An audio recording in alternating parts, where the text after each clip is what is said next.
Nós vimos que Hércules acendeu a própria lâmpada, o que quer dizer que ele encontrou a compreensão interna das coisas. Estamos vendo que ele voltou-se completamente para o serviço à humanidade. E vimos pelo trabalho anterior que ele já chegou a um grau de compreensão pelos problemas, pelos assuntos humanos, que o levou a decididamente deixar de pensar em si e a servir a humanidade. O instrutor interno, agora, quando aparece para ele, fala muito mais claro e já fala considerando Hércules como um servidor, como alguém muito útil para o mundo e para a humanidade. Então o instrutor já tem condições para apresentar provas bem definitivas para Hércules. Provas através das quais Hércules vai realmente servir, deixando já para trás aqueles momentos em que ele lutava com ele mesmo ou que ele lutava com as coisas. Então aqui Hércules já está em um outro momento. Está na fase final da sua luta, digamos assim, com as forças da matéria, com o seu próprio subconsciente, e já está liberto para um serviço maior. O instrutor interno, então, diz a Hércules que durante muito tempo, como nós vimos, não é? Ele perseguiu aquela luz, isto é, aquela compreensão interna. Ele perseguiu aquela luz interna, que no começo era uma luz muito indecisa, mas agora essa luz havia se tornado firme, firme como um farol. E o instrutor então lhe diz que este farol ia servir para ele iluminar o caminho dos outros, o caminho daqueles que precisavam de luz e que não tinham ainda a própria luz interna acesa. Então o instrutor diz que agora que Hércules, depois de ter procurado tanto, depois de ter trabalhado tanto, ele encontrou a própria luz, que agora ele deve levá-la para os necessitados, para aqueles que necessitam acendê-la em si mesmos. Então Hércules, a esta altura, já compreende bem a necessidade humana, a verdadeira necessidade humana, que é cada um encontrar dentro de si a compreensão das coisas para poder servir. Então Hércules, tendo atingido esse estágio, ele é mandado para o reino de Álgias, que era um reino que deveria ser limpo de um mal antiquíssimo. E esse era o serviço pedido a Hércules, o 11º trabalho. Então Hércules seguiu para o reino de Álgias. E à medida que ele chegava perto desse reino, um horrendo mau cheiro, que quase o fez desmaiar, tornou-se muito presente. Neste lugar muito mal cheiroso, reinava Álgias, um rei que durante muitos anos não havia mandado limpar o excremento do seu gado. Era um rei proprietário de rebanhos e rebanhos, eram muitas cabeças de gado. E durante anos, este gado havia defecado e os estábulos do reino estavam completamente cheios de excrementos. Os pastos, os campos, tudo estava coberto de esterco. E aquilo já estava tão compacto, tão antigo, que a vegetação não podia mais crescer ali. E como consequência desta situação, deste mau cheiro e dessa sujeira toda que havia por ali, uma epidemia estava acontecendo e muitos estavam desencarnando. Então Hércules, que havia recebido a tarefa de limpar aquela região, limpar aqueles estábulos, seguiu para o palácio e foi procurar o rei Augeas. Logo que Hércules foi chegando, o rei demonstrou uma falta de confiança total nele e uma descrença pelo trabalho que ele se propunha fazer. Porque Hércules havia chegado para cumprir aquela tarefa sem pedir recompensa, sem pedir pagamento. Então o rei já o recebeu dizendo que ele não acreditava que houvesse um homem disposto a fazer um trabalho sem receber pagamento ou sem receber uma recompensa. Mas Hércules respondeu que ele estava decidido a fazer isso. Aí o rei disse que ele não tinha fé alguma naqueles que se gabam desta maneira, porque ele achou que Hércules era alguém que se estava gabando de ser capaz disso. E o rei disse que ele deveria ter algum plano astucioso com aquela proposta. Você deve ter algum plano astucioso para tirar de mim o meu trono, disse a Hércules, né? Porque eu jamais ouvi falar de pessoas que procuram servir sem uma recompensa. Mas o rei acabou dando as boas-vindas para ele porque disse que a esta altura, como havia epidemia e que aquilo tinha que ser resolvido, que ele ia aceitar qualquer idiota que quisesse fazer aquela limpeza, que quisesse cumprir aquela tarefa. E o rei, que não estava acreditando que Hércules fosse capaz daquilo e nem que Hércules estava agindo sem interesse, o rei então propôs um trato a Hércules e disse: para que eu não seja censurado mais tarde como imbecil, eu proponho que você limpe esses estábulos em um único dia. Se você limpar esses estábulos em um dia, você receberá 1/10 do meu imenso rebanho. Mas se você falhar, se você não limpar esses estábulos em um dia, eu lhe tiro a vida. E aí o rei disse: bom, é claro que eu não acredito que você vá realizar isso, mas você pode tentar se quiser. Então Hércules aceitou, deixou o rei ali e foi vaguear um pouco por aqueles lugares pestilentos. Um mau cheiro terrível que exalava dali, e ele viu carroças passarem com pilhas de corpos de criaturas que haviam desencarnado por causa da pestilência. Então Hércules ficou ali um pouco e observou que 2 rios fluíam muito calmamente ali perto. Então ele foi para junto de um desses rios, ficou ali em pé, à beira dele, e se interiorizou. E dali a pouco desceu à sua mente uma ideia. E a ideia é que ele deveria desviar o curso daqueles rios para que as águas dos rios lavassem os estábulos, passando ali por eles. Então, com disposição, ele trabalhou, desviou o curso daqueles rios, que assim foram levados a derramar suas águas através dos estábulos do rei. E aquelas torrentes de água, ao passarem por ali, iam limpando toda aquela sujeira acumulada há tanto tempo. E não em um único dia, mas em algumas horas, aquela tarefa que parecia impossível estava terminada.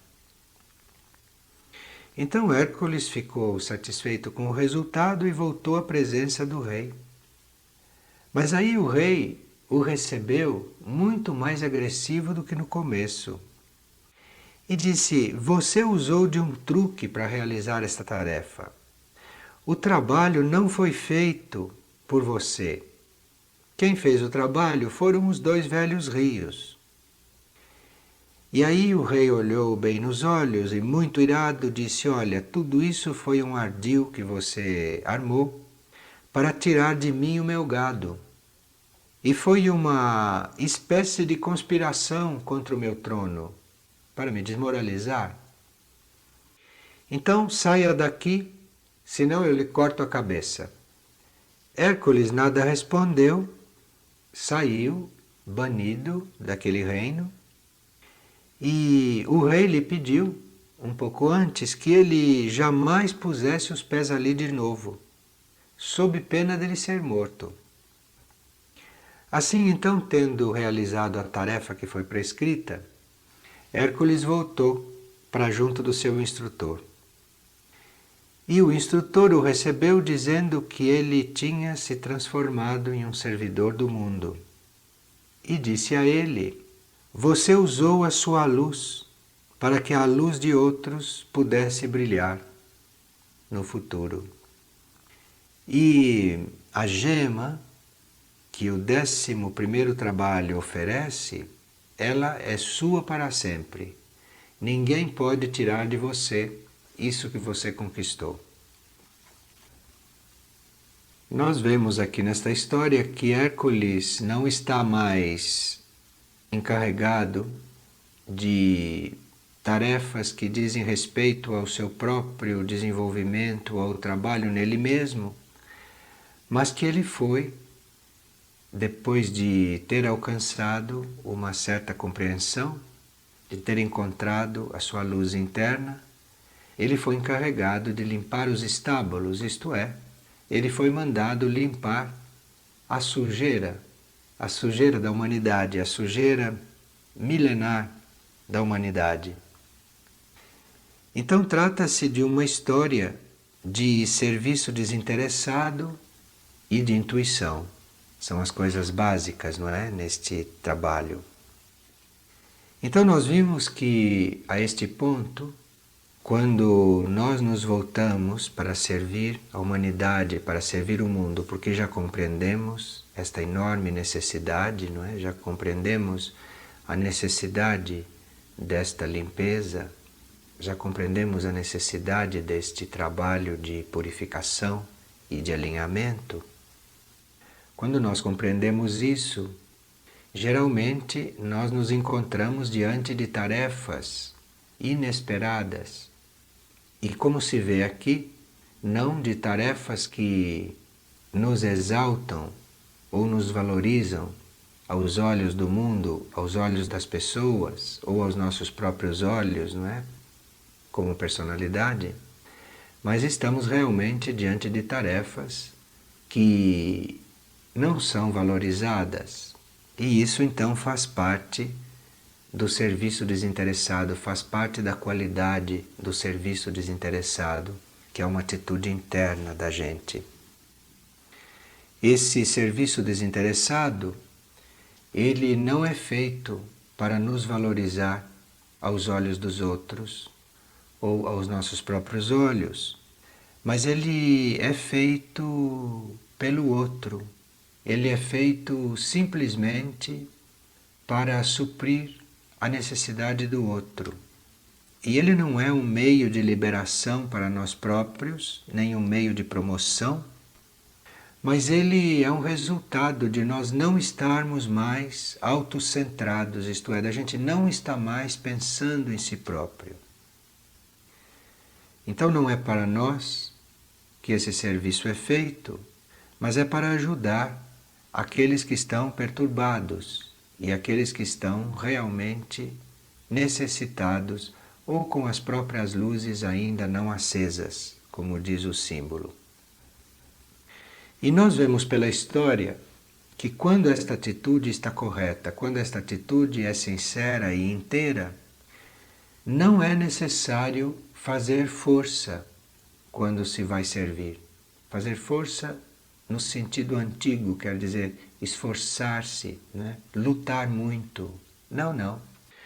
Vem em nosso auxílio esta grande luz da intuição que nos dá a indicação, a solução de como agir naquele momento, como aconteceu com ele, que ficou quieto ali na beira do rio, e então desceu-lhe a ideia do mundo intuitivo, da dimensão intuitiva, de desviar o curso dos rios.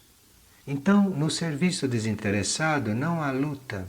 O que existe é uma transformação dos obstáculos para que a coisa se opere. E para isso é necessária uma grande tranquilidade, é necessária uma grande entrega e principalmente é necessário a gente não estar interessado naquilo de um ponto de vista pessoal. Senão esta luz intuitiva ela não desce. Aqui nesta história, Hércules permanecia sozinho durante todo o trabalho e em completo esquecimento de si. E vimos que ele está com a ideia clara de que ele deve ajudar uma certa porção da humanidade. E não existe aqui nesta história nada além de Hércules e desta sua ideia, desta sua intenção, desta sua meta e esta intuição e esta clareza que baixa de repente. Nesta história não existe a ambição pessoal de Hércules, não existe uma organização formal a qual Hércules pertence para ele trabalhar, não é? Ele está sozinho, ele está ali como indivíduo.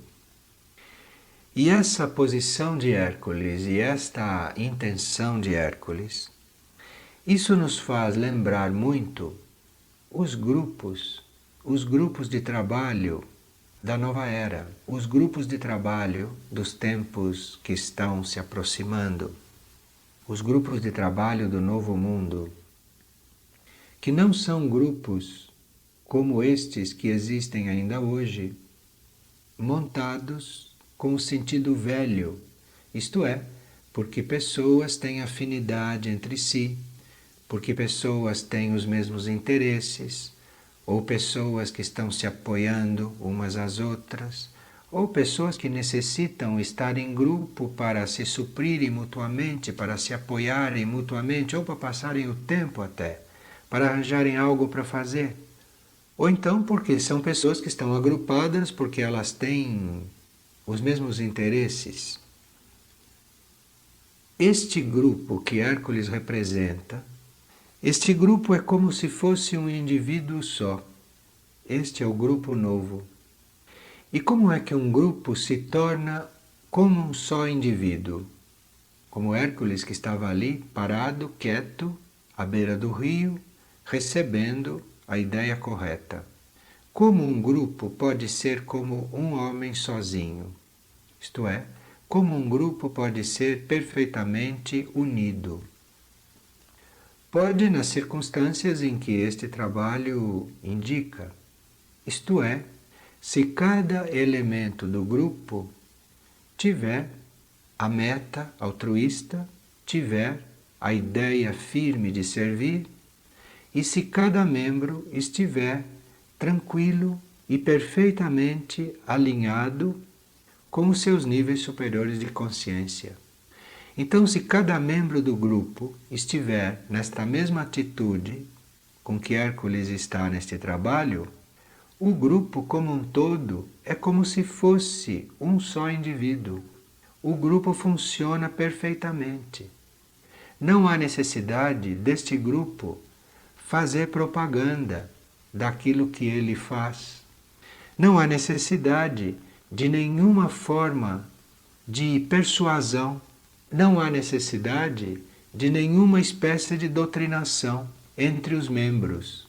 A necessidade é que todos esses membros tenham a mesma intenção de servir a humanidade, de servir a Deus, altruistamente, de uma forma altruísta, sem querer resultado para si próprio. E que cada um esteja perfeitamente alinhado, ou o mais alinhado possível, com o centro da própria consciência. E esta ideia intuitiva, quando desce, desce então sobre todos. indicando a cada um qual é a sua parte no trabalho, indicando a cada um qual é a sua exata função naquele plano. Então o grupo, assim inspirado, passa a agir em conjunto. E não há nenhuma dúvida entre essas pessoas. Mesmo que alguém capte uma parte do plano e o outro capte uma outra parte, porque cada um capta aquilo que lhe corresponde, aquilo que é a sua tarefa, quando aqueles dois indivíduos colocam juntas as coisas que cada um captou, aquelas coisas juntas formam um quadro maior. Então os indivíduos nem sempre captam as mesmas coisas em um grupo, mas eles vão captando detalhes que, coordenados, que colocados juntos, formam um painel, formam uma visão de uma determinada realidade. E isto é o grupo moderno, isto é o verdadeiro grupo. Não são pessoas que se agrupam porque gostam umas das outras, ou pessoas que se agrupam porque estão bem entre si, ou pessoas que têm um interesse humano por estarem ali juntas. São pessoas que naturalmente se atraem porque elas têm a mesma meta, e esta meta é servir a Deus, servir a humanidade de uma forma altruísta, sem ter nenhum motivo egoísta para si próprio, e nem um motivo para manter o grupo. O motivo é servir de uma forma altruísta. E isto então atrai as pessoas que têm esta mesma qualidade de intenção. Então aí o grupo é formado por força de atração e não porque uns escolhem os outros. E este grupo unido trabalha não fazendo aquilo que ele acha que deve fazer, mas este grupo trabalha, cada um alinhado com o seu nível intuitivo, e o que tem de ser feito, o que tem que ser desenvolvido, desce desta região superior para as mentes de todos. E esse grupo não precisa ser um grupo oficial, este grupo não precisa ter um regulamento, porque ele vai funcionando à medida que essa inspiração vai descendo, e ele está unido internamente. Ele não precisa de nenhuma formalidade aqui para ele estar unido. E a intercomunicação entre essas criaturas é perfeita, porque a partir da ideia espiritual de serviço, que já é uma interação entre essas pessoas em um nível espiritual, esta interação vai descendo até o mental, todos têm a mesma ideia, até o emocional, porque todos têm o mesmo afeto pela ideia altruísta, e existe também uma união refletida aqui no plano físico, que é a consequência de toda esta unificação espiritual e de toda esta interação mental. Então um grupo moderno, um grupo novo, um grupo espiritual, ele não começa com a organização interna dele mesmo, mas ele começa por atração, atração de qualidade, qualidade de vibração, qualidade de intenção, qualidade, enfim, de serviço altruísta.